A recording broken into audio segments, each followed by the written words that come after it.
Hello, this is Mr. Mitchell with another video. Go ahead and write down the questions and we'll get to the main part. This video is the last video on Australia, and today on Australia we're going to be talking about things such as literacy rate, standard of living, and economics and government. The literacy rate is the percentage of a country's population over the age of 15 that can read and write. And Australia has a very high literacy rate. So 99% of Australians can read or write. And that happens to be the same percentage it is here in the United States.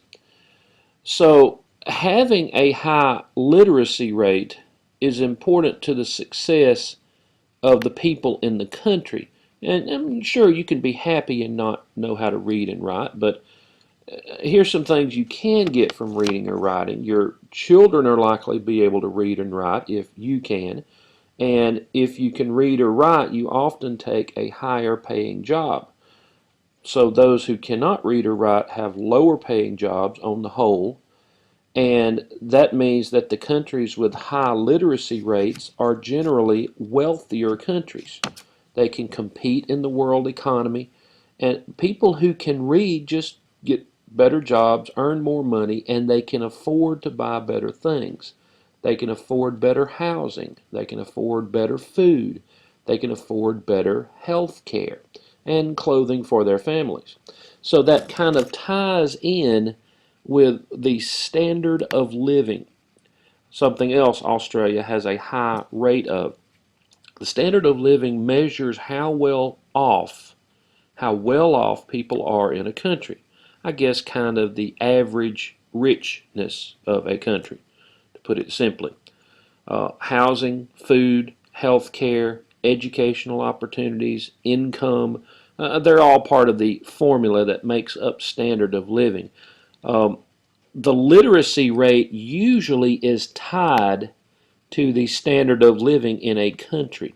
And it's not just true in Australia, it's true in most every country. If the literacy rate is low, the standard of living gets lower. And if the literacy rate is high, the standard of living is generally high.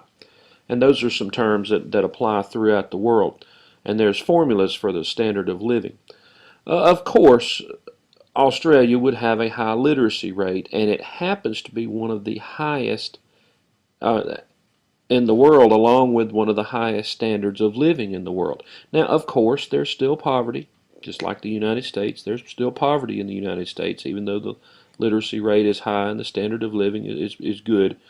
But it's just, on the average, the standard of living is one of the highest in the world in Australia. Now, there is a group that the literacy rate is low and the standard of living is low in Australia. You may remember that a very small percentage of Australians are still Aborigines. Many of the original Aborigines have died out, but there's a small percentage that does live inside the continent that is still there, and their standard of living is not as good. You know, they're kind of isolated from the rest of the continent. Aborigines tend to earn less money. They do not have as good a system of health care, and their average lifespan is not as long as the average Australian. Let's talk a little bit more about something else, the Australian government. Now, I have here the Bill of Rights with a question mark. Most civilized countries, in fact, you could probably say that all civilized countries have some form of Bill of Rights where it guarantees certain freedoms. I mean, we have one here in the United States. You can see a copy of ours right here.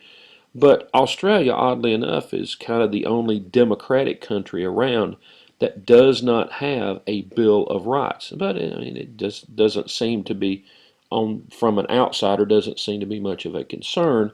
But there has been a lot of debate in Australia whether they should have a Bill of Rights. Let's talk a little bit about the Parliament. The Parliament in Australia is a bicameral Parliament.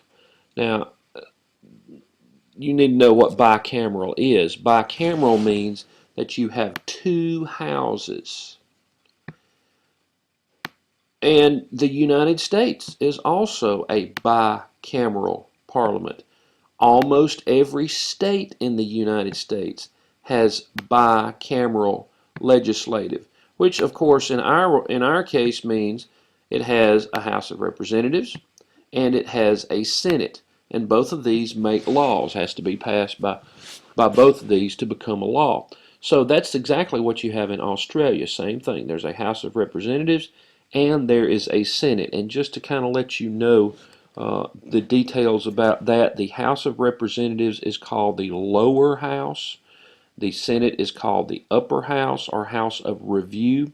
House of Representatives has 150 members in Australia, far more members in the United States. We're talking like 300 or 400, I think 400 or so in the United States of House of Representatives, 150 in Australia. And in the Senate you have 76 members. And in the Senate you have 12 senators, 12 representatives from each of the 6 states and 2 from each of the territories. So, and that number is considerably smaller than the United States as well.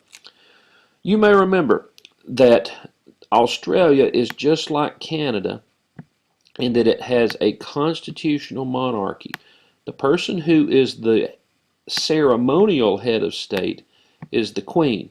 And the Queen of England right now is Queen Elizabeth. And I think technically she is Queen Elizabeth II. But she has like almost no power. It's just ceremonial power. So just like in Canada, there is a person who is kind of at the place being governed, in this case at Australia, who kind of represents the Queen, the Governor General. And the Governor General we saw in Canada, they have one too. The Governor General here is a lady called Quentin Bryce, and you can see her picture right here. So we have Queen Elizabeth, we have Quentin Bryce, and we have Prime Minister Julia Gillard. So you have Australia, the main 3 government figures are women. So how does Australia do compared to others as far as economics? Well, let's see. Here's some how Australian money looks, and these are called dollars. This is a $50 bill, $20 bill, $100 bill. It's just doesn't look like our dollars, of course. They would have different pictures on theirs and different colors than we would have on ours. The economy of Australia is one of the largest capitalist governments in the world. You know, we are a capitalist government. That means hands off of business. The government does not have much control over the businesses in Australia. Same thing in the United States, same thing in Mexico. It is let the consumer decide what should sell. If you put something on the shelves in Australia to try to sell it, if it doesn't sell, it will go away because it would be foolish to keep making it. If it does sell, then the prices can be whatever price they would sell at. It's driven by the consumer, not by the government, which means that since they are capitalists, they will have a market economy. Now, I put here that it's close to a market economy. It can't be a true market economy, just except in theory. But they, just like the United States, they try to be market economy, and they are capitalist. Now, the wealth of Australia is kind of staggering. Now, keep in mind, this is a country built upon convicts. Back in 1788, it was a British colony where they sent their prisoners for many, many years. So it's kind of startling to see that it leads the entire world with the number of people that make a salary over $100,000. Now, this would have to be the rate of people, but it has the highest rate of any country in the world of people whose salary is who make over $100,000. And get this, the average income of Australians is $397,000 a year. And that's US dollars. It's converted over. That is the second highest in the world after little bitty old Switzerland. How did they end up becoming such a wealthy country? I studied into that a little bit. It's kind of hard to say. It just seems like they have always been wealthy from the beginning. In the 1800s, there's a big gold rush. Now, this was back when Britain controlled them. There was a big gold rush. A lot of people went over for the gold, and there were some people who did very well in the gold rush. And it just seems like ever since then, even into the 2000s, Australia really has been prosperous. I think one other thing for this video, we mentioned that in an earlier video that Australia has free trade. Now, their free trade is not like our free trade. We have an agreement called NAFTA, where it's an agreement between three countries, Mexico, United States, and Canada. And it's just everybody in North America can have free trade with each other. You have in Europe, we have the European Union, where everybody who's a member can have free trade with each other, but it's a little bit more complicated in Australia. They have to negotiate with each individual country that they trade a lot with. It's not just all countries in one area. It is all the countries that they can individually negotiate with. There are countries near them that they don't have free trade with. There are countries far away from them that they might have free trade with. But they do have free trade with a bunch of countries. They have free trade with Japan, India, China, many of those Indonesian islands that happen to be just to their north. So that seems to be working. Don't forget to go back and answer these questions here. And I hope you've learned a little bit about Australia.